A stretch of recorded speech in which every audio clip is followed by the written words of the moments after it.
You are an entrepreneur, a professional, a speaker, or a coach. And although you've come a long way, it's time for you to take it to the next level. We've got you. This is the Author to Authority podcast. We'll help you use authority and influencer marketing to build your business stronger and faster by publishing a book. You'll hear from guests that are thought leaders in sales, marketing, networking, communication, social media, promotion, and business leadership. Let's do it. This is the Author to Authority podcast. And now your host, the extraordinary word ninja, Kim Thompson-Pinder.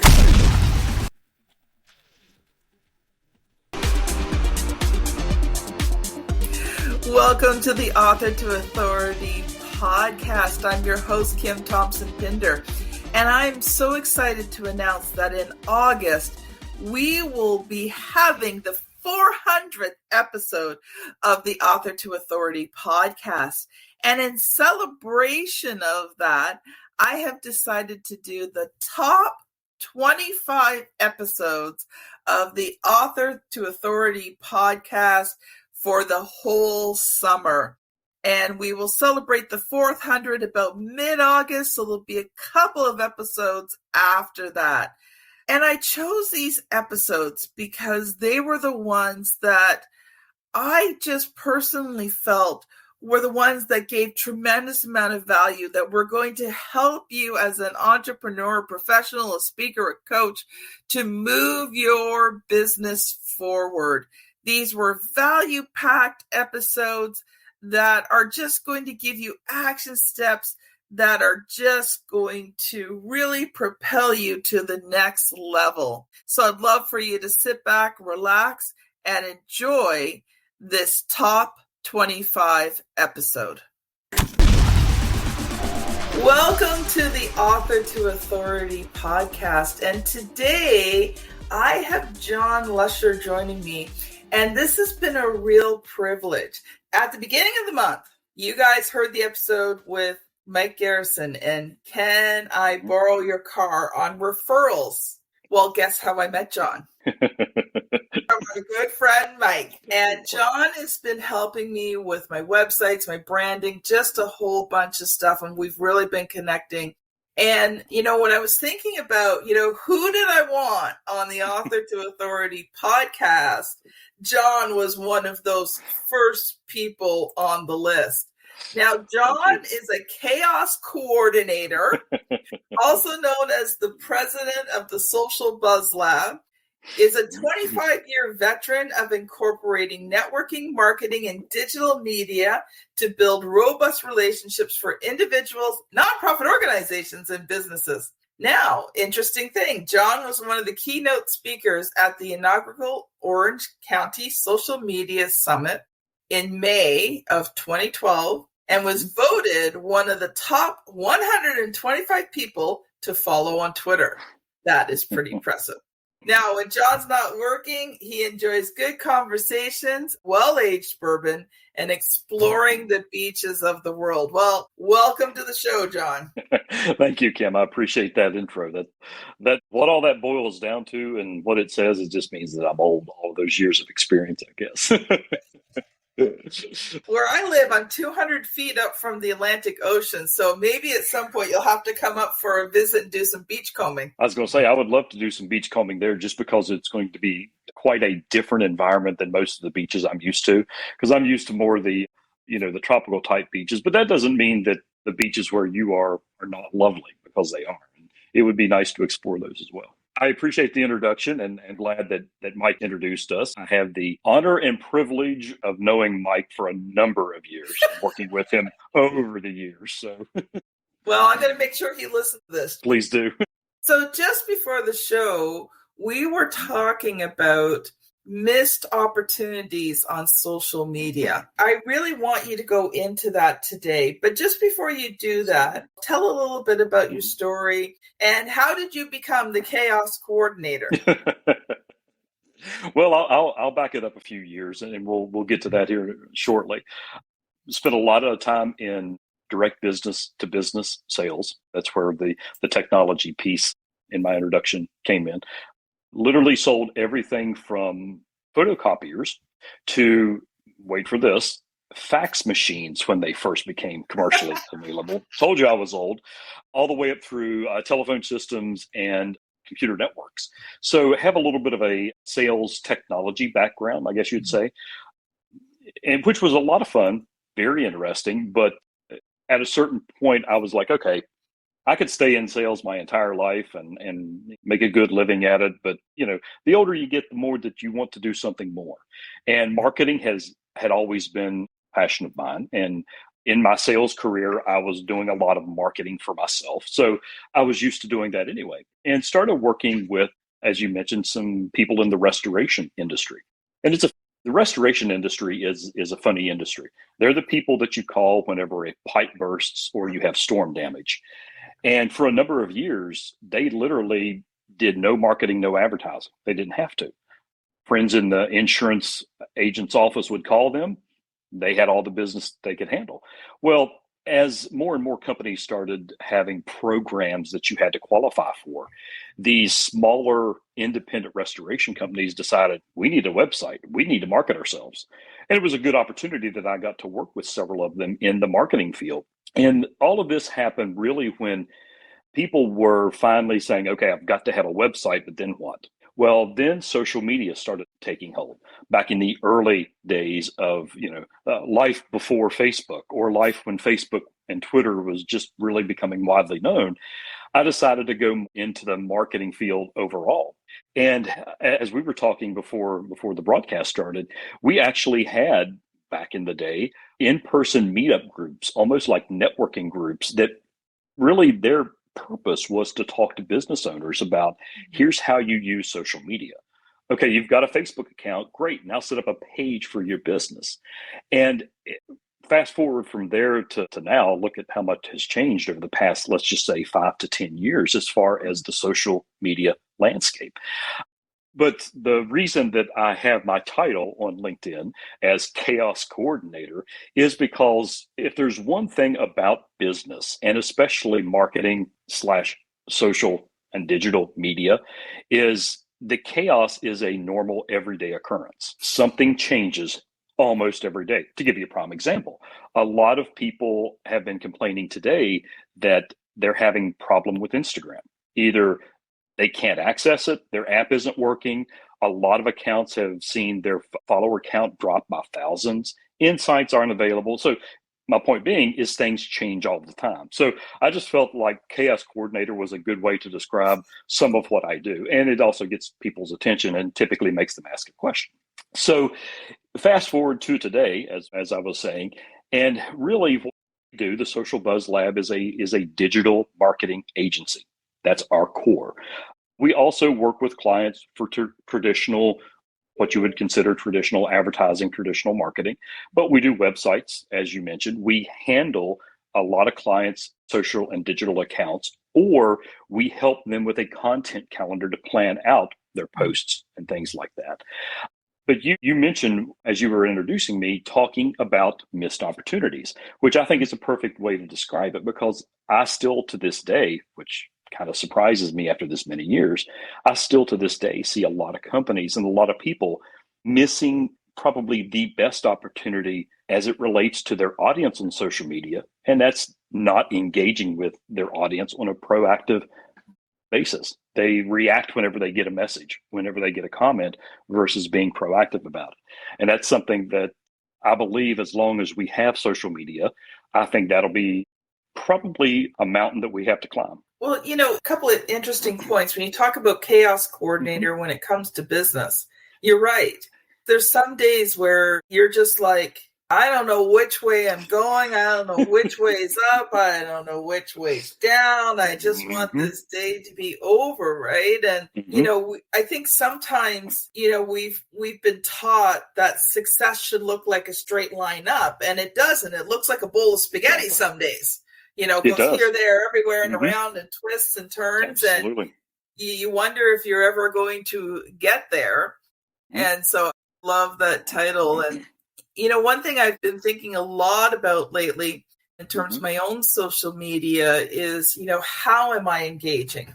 how am I Mm-hmm. creating those relationships? Because I think Mm-hmm. that's key today. Like, people don't want to be spammed. They don't want to just, see, buy my Mm-hmm. stuff, buy my stuff, buy my stuff. I'm really thinking Exactly. about, because I focus in on LinkedIn right now. Mm-hmm. How do I create those relationships, and, how do I Mm-hmm. engage with those new connections? I mean, I Mm-hmm. gauge fine with, all the people I know and love, like you and, Right. and Mike and Larry and all those Mm-hmm. people. I mean, that's easy, right?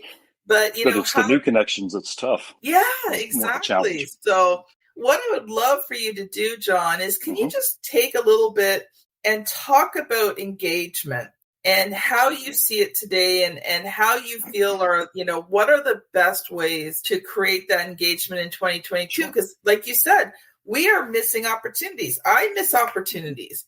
Like I want to bang my head against the wall when, someone that I've talked to a few times over the years, Mm-hmm. and all of a sudden they're publishing a book with someone else. I'm like, Mm-hmm. hello, like, and then I think, yeah, but Remember me? Hello. when was the last time I talked to that person, right? Right. Mm-hmm. And since this is being broadcast live on LinkedIn, I'm going to talk about LinkedIn for this specific example, but it can apply to other social platforms. New connections is the most challenging as far as engaging with those new connections. And I started years ago when somebody would send me a connection request, and we all get them. We get the ones that are just they click the button and LinkedIn sent it. No personalization. I get the ones that are very personalized, which is fantastic. And of course, you get a mixture of the two. I started several years ago that when somebody would send me a connection request, the first thing that I would do is look and see, okay, who is this person? Could we have met somewhere, or is it a friend of a friend, like Mike introducing the two of us? And a lot of them, we have mutual connections. So at that point, I decided to connect or not to connect with them. And I don't send, or typically do not send a message to them immediately. I kind of wait a little while and see if they're going to send a message. If I look at from a percentage standpoint, it's probably about 50-50. Some do, some don't. Well, once they do send me a message, I'll reply to them. I'll say, thanks for connecting. We have some mutual friends. If I can ever be of service, or if I can, help in any way, just let me know. Not selling them anything, but just saying, hey, thanks for connecting. Well, some reply, a lot don't. It's probably more of from a percentage standpoint, probably about 30% reply. The rest of them may reply, or maybe a week later when they reply, which is fine. But then I try to, at least once a week, I'm as guilty as the next person, at least once a week, I try to go in and look at those people and look at what they're sharing. But here's the interesting thing about it. A lot of them are still not sharing content. So I go look at their profile and say, okay, I would love to engage and comment on something and see what they're up to. And they're not sharing anything. And I think part of the problem for a lot of people on LinkedIn specifically is they're not sure of what to share. And there's still, to a certain extent, there's still that mindset with LinkedIn of, well, that's where you look for a job. Not really active on there because I'm not looking for a job. Or I had a friend tell me one time she wasn't active on LinkedIn because her employer would wonder if she's looking for a job. I'm like, really? But anyway, I think we have to be as proactive as we can be. I heard something, I'm going to hate myself for this, but I'm pretty sure it was Jay Bear that published this, talking about, again, connecting, or not connecting, but engaging with people. His suggestion and his plan was to go look at your connections, the people that you've been connected with, doesn't matter how long, and go to 25 of their profiles a day, let's say, or pick whatever number you're comfortable with, and try to leave a meaningful comment or try to engage with something that they had shared. Again, the real interesting part about that, Kim, I started doing that. You wouldn't believe how many connections I went through that had not shared anything in months. So it's a little bit of a hard practice that you have to set a goal for yourself.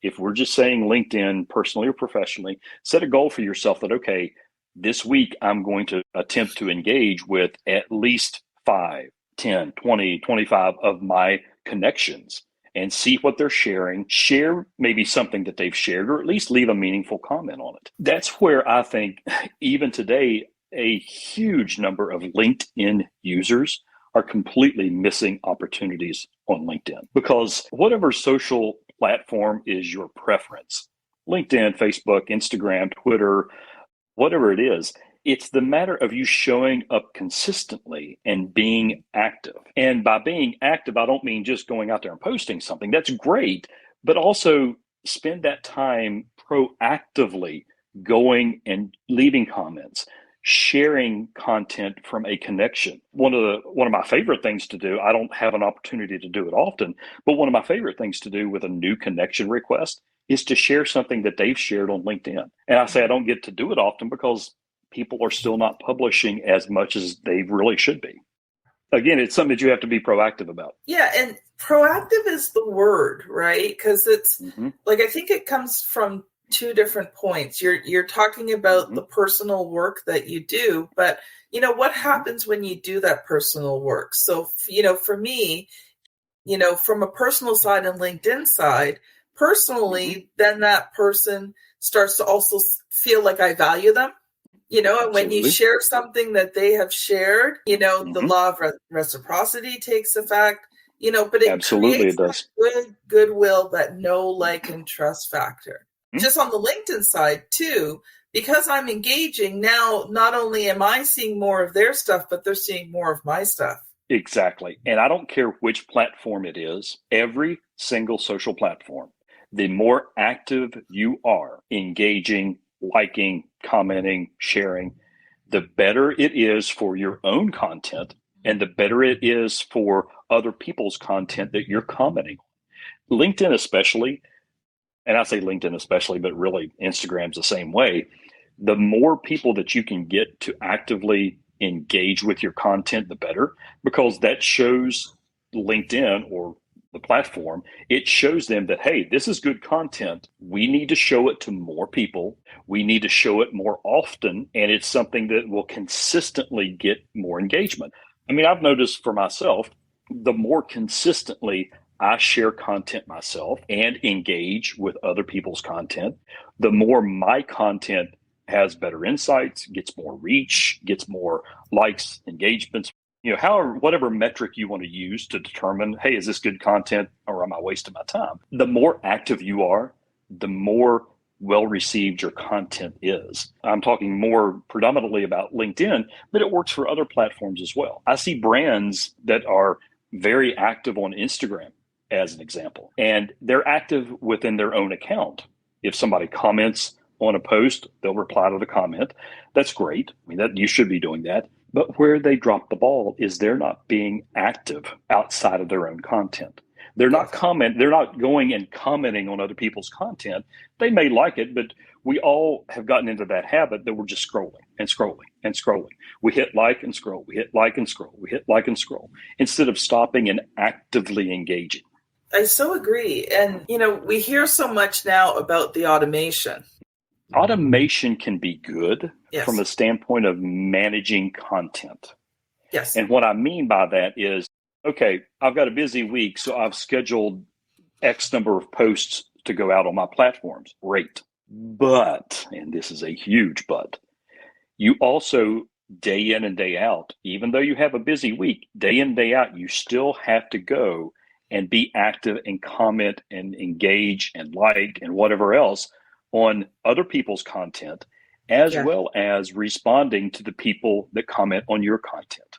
Because if you don't, that content that you're sharing, the traction, the insights, the metrics, all of those will just continue to fall until you become active once again. And here's the thing. So when you engage on what people have commented on yours, you're right, it creates more traction, because all of a sudden now that post kind of refreshes again because there's more activity on it. Then the person who commented on it is notified that it was commented on. But then other people outside of the person who commented, they see that there's activity going on as well. So, Absolutely. That type of engagement is important. And I think too, when you just even thank someone for commenting, you may not always have something really strong to say, but thanks so much. You can at least acknowledge the comment. I appreciate the input. Absolutely. It's an acknowledgement, and it's at the very least, it's you acknowledge that they took time to comment, and you should take it a step further. And I know we don't always have the time to do this, but you should take it a step further and click their profile and see what they shared most recently and leave a comment. And yes, it's reciprocal. Some people say, well, you're kind of, trying to trick the algorithm. And I'd say, yes, I absolutely am. Absolutely 100%. Because if we don't take that proactive stance with our content and the content that our connections and our followers are sharing, the social platforms can continue and will continue to do whatever they want with the algorithm. They'll show us what they want to show us. And that's why really the only way that we can fine tune what we see in our feeds is by being proactive. It's an investment of time, and it's an investment in your business, and it's an investment in your own personal brand to be active in this manner, because it shows people that you are there, that you are taking part, that you're just not what we like to say, post it and forget it, which is what a lot of people still do. Exactly. Yeah, you're a user. It's like a megaphone that you're just broadcasting everything out, but you're not taking anything in, and you're not trying to create that community. And that's one of the biggest advantages of these social channels, is that you can create that community as long as you are active and proactive. When you were talking about that, John, something I was thinking about is I had connected with a gentleman on LinkedIn a few months ago. I made sure I commented on his stuff. He started commenting on my stuff. I sent him a copy of my book. I just recently had him on the podcast. And, I was thinking about that in terms of, using LinkedIn to create that connection. And especially if you're looking to build your business. Like, one thing I was thinking of, and one of the reasons why I am now doing the podcast live on LinkedIn as well. First of all, it's content, but I wanted to focus in on actually promoting my guests more and getting their names out there more. And I think that, creating that connection, but I was thinking, how beneficial would it be, with some of the new connections? Because obviously not everyone would be a perfect fit for your clientele, but I was thinking it would be really cool if, you started offering to interview. So these new connections. So obviously I do it through the podcast, sure, but you could do a LinkedIn Live with someone. You could they have the audio rooms now. So like the Clubhouse, I'm going to be starting to play around with that one, but that would be a great way of taking, from engagement to actual connection. I like that. That's a great idea. I love that, because what you're doing, my first take, you're taking that connection and you're trying to elevate it to the next step. You're not just leaving it as a connection on LinkedIn or a follower on Instagram or Twitter or whatever. You're taking that connection and you're elevating it. And I also think it'll have an added benefit. Maybe not the right word, but I think it is an added benefit. It'll also kind of help to weed out serious connection requests, serious connections, versus, oh, well, I saw that you were a friend of John Smith, so I'm going to click connect. And let's be realistic. We all get those. And again, I'm not saying anything against those people. They may be a good connection request. They may not be. But I think you'll find the ones that really want to connect and take it to the next level, and you'll find ones that won't. But I think that's a wonderful idea. I like that a lot. Yeah, because I've been thinking about the relationships, right? Like, we all want to build our business, but business is built on relationships, especially businesses 100%. Like yours and mine, right? Like, we're not a factory, we're not a retail store. We're service-based businesses. Yep, now, we 100%. May have employees or people who work for us or whatever, but, we're not traditional store in that sense. And, Correct. For me, been thinking about, how do I develop those relationships? How do I create those relationships that then, build my business on top of it? Because absolutely, when you build that relationship, then all of a sudden you come to mind. It was funny, quite a few years ago, before COVID, I was at a networking meeting, And I was sitting in a group of people, and I met this one gentleman, and he was interested in possibly writing a book. We had some conversations. I connected with him on social media. I was commenting on his stuff, things like that. And it didn't work out with him. And that was fine. It wasn't the right timing, all that kind of stuff. Sure. Cool. Absolutely. But because I kind of stayed in his mind, the moment a friend of his said he wanted to write a book, because I had created that know, like, and trust factor, I had invested in him, I'd given him some value, created a relationship, guess who got the business? Exactly. Because you were top of mind. You stayed in connection with them, and you were proactive about that connection. And really, the way that personally and even professionally look at social is you're planting these seeds. Some of these seeds may yield something today. Some may yield something tomorrow. Some may yield something a year or 5 years from now. Some may never yield me anything, but it may yield someone else something. So you're planting something and you're nurturing it. I know people that I have been connected with for 10 years that we may have done in those 10 years, one piece of business together, but we've referred each other to other businesses. We've helped each other out with other projects that were not business related. So it was a valuable connection. And I look at each connection as it having potential value. And when I say potential value, I don't mean business for me. That's a bonus. But I mean potential value as in my own network, or maybe it's somebody that I could refer to you because they're talking about wanting to write a book. Maybe it's someone I could refer to Mike. I look at it as that connection request can be valuable to me and my network in some manner, but only if they're open to that, and only if they respond to me being proactive to them. I so agree. So, John, we're just about at the end of the podcast here. You know what? This half an hour goes by so fast. I'm like, we could go so many other places. But I chose a half an hour because most people, if they're listening in the car on the way home or whatever, they're taking a break, that half an hour is a good one. So it's a good sweet spot. We're going to do another one. I would love to.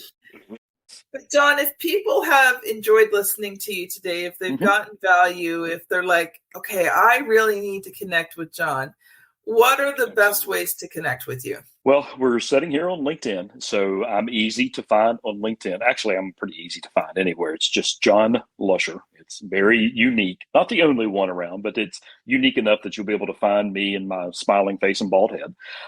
My company is the Social Buzz Lab. Our website is webuildbuzz.com. And I can promise you that my website is out of date, but that's because I'm helping people like you and Mike and a few other people with their websites. And I keep telling Rich, we need to get on revamping my website. And in the next breath, I'm like, I've got another project for you. So, but you can easily connect with me on LinkedIn, and anyone that sees this, I would love for you to, send a connection request and let's proactively connect with one another. And let John know that you heard him on the Author to Authority podcast. Absolutely. Absolutely. No, I've enjoyed it, Kim. Thank you. So this has been John Lusher and Kim Thompson-Pinder on the Author to Authority podcast. Thank you so much for listening, and we will see you on the very next episode. Bye now. You've been listening to the Author to Authority podcast. The extraordinary word ninja, Kim Thompson-Pinder, has helped over 200 entrepreneurs, professionals, speakers, and coaches write and publish their books that have become incredible marketing tools for their business. And many of those have gone on to become Amazon best-selling authors and have used their books to land high-level clients and get on big stages.